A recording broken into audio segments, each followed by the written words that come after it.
Hello gamers! So today I got bored and so I followed around survivors and killers pretending I was a National Geographic narrator. Enjoy! But first, let me get into costume. I don't know how well that works. Alright, we are in on the Dead Dog Saloon. Let's go find this killer.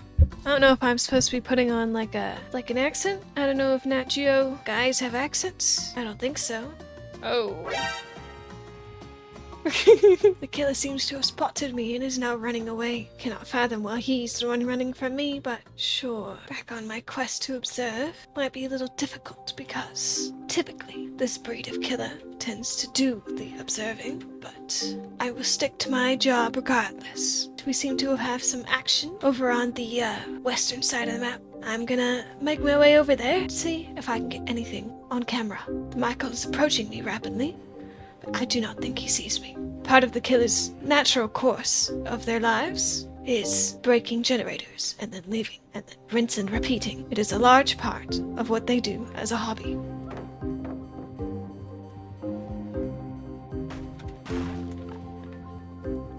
As you can see, my status as a cameraman has in fact deemed me invisible to the naked eye. And that was a classic Michael move that we like to call a big swing. It was known as a big swing because he swung and it was big. A lesser known hidden ability of most killers in the Dead by Daylight universe. Whether or not a swing actually connects to the survivor, it will hit them. It is just another genius way that behavior balances the dynamic between survivors and killers. Yet again, the cameraman stays invisible. Yue has been gotten off the hook and is now being chased yet again by the Myers. He has been hit by a blast of freeze, and he retreats back to main building where he feels safest. Michael has yet again spotted the Yue. Yue manages a big escape from his grasp and throws down the pallet. Michael, unfazed, breaks it and goes back to his other victims. Here we have an up-close, first-hand view of what the hunting habits of a Michael Myers looks like. Michaels are always on the prowl, but are especially active during the night and during the last day of October. Michael catches his prey and she falls down. A little known fact about Michaels: similar to the way a T-Rex functions, if you stand perfectly still, chances are that Michael will not see you. This is something that the prey has not learned. Michael gets his prey and is now defending it by taking small semicircles around the main building, trying to make sure that no one takes her out of his grasp. I'm once again interfering with the science, because I do not want to be shit-talked in post-game chat. Michael sees the unhook and goes yet again for the Yue. You see me there, really utilizing the whole standstill strategy. Keep that in mind next time you face one of these creatures in the wild. Another fact about Michael Myers is that they actually have a very, very keen sense of smell. If you are injured, quite like a shark, they can sense your blood from a mile away. If you are ever going against a Michael Myers, it is in your best interests to patch up any bruises or cuts you may have in favor of not being spotted via your blood trail. Myers has yet again caught another prey. They are very, very effective hunters. He is now displaying normal Michael strategies, known as playing with your food. He dropped it there just to give her a false sense of hope, because everything tastes just a little bit sweeter when their hope has been destroyed. We will now observe the Michael exhibiting patrolling tendencies. This is something they tend to do later on in the day when they feel like their land has been compromised. When the prey has just been a little too annoying, Michaels will begin to pace back and forth between generators. You can tell by the way that he walks that he is just filled with nervous energy. He now sees the generator that has been blocked. Michael is mildly perplexed, but he does not let that stop him in his mission. He goes upstairs. From this high point, Michael can observe many different areas of interest. He takes a liking to it and uses it to spot his next destination. I've been spotted. Here, we see Michael exhibiting use of the Mori. When they get angry enough, he can just straight up kill somebody. He forsakes all hooking habits. Michael is now moonwalking towards my location, a habit very rarely seen by Michaels when they are feeling just a little bit silly and goofy. I'm now activating cameraman mode in hopes that he will not find me. He's found me. I will now accept my fate and hope that the Michael will no longer perceive me as a threat. Perhaps he will let me go, or perhaps he will get disinterested. This is a strategy called playing dead, and in this instance, it has worked. The next course of action is to go undercover on the other side. Although most of these creatures are common, we do have one in this lobby that is a little bit of a rare sight, and that is the lucrative Prestige 100 Meg Thomas. Now, why is this such a rare sight, you might ask? Prestige 100 is a very rare breed of survivor, and more often than not, their behavior is not much different than your typical survivor. It is more so just to do with appearances. The Temple of Purgation, although not ideal, will suffice.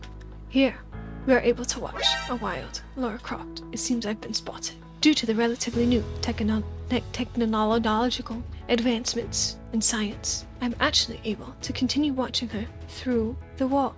Here, we observe a survivor working on a generator.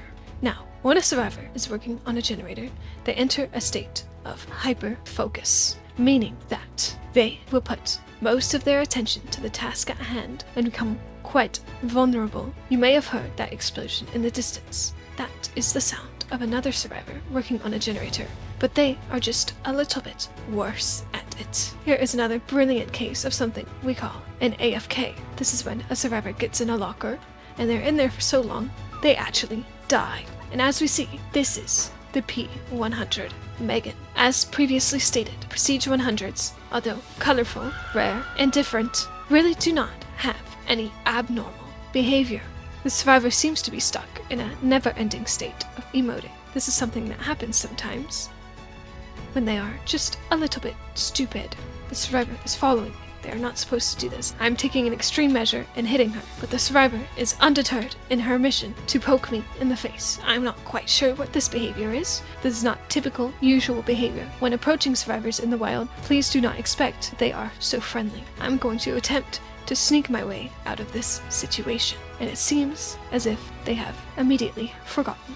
When dealing with wild animals, and you're doubtful or unsure of the ways that they might behave, it is always a great decision to just try to quietly and swiftly excuse yourself from the situation. And here we see a Kate in the wild. This one, I'm certain, has not spotted me. She hides in the basement, for she is fearful for things yet to come.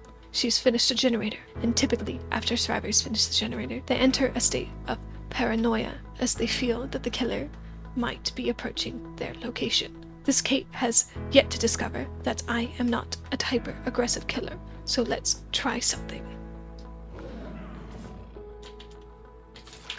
I'm going to hit the Kate and induce a state of panic. And now here we see yet another behavior. Throwing down a pallet is something that survivors do when they feel threatened, to try and put space between the threat and themselves. And now the Kate has entered a state of hiding. Due to advancements in modern technology, I do in fact see her.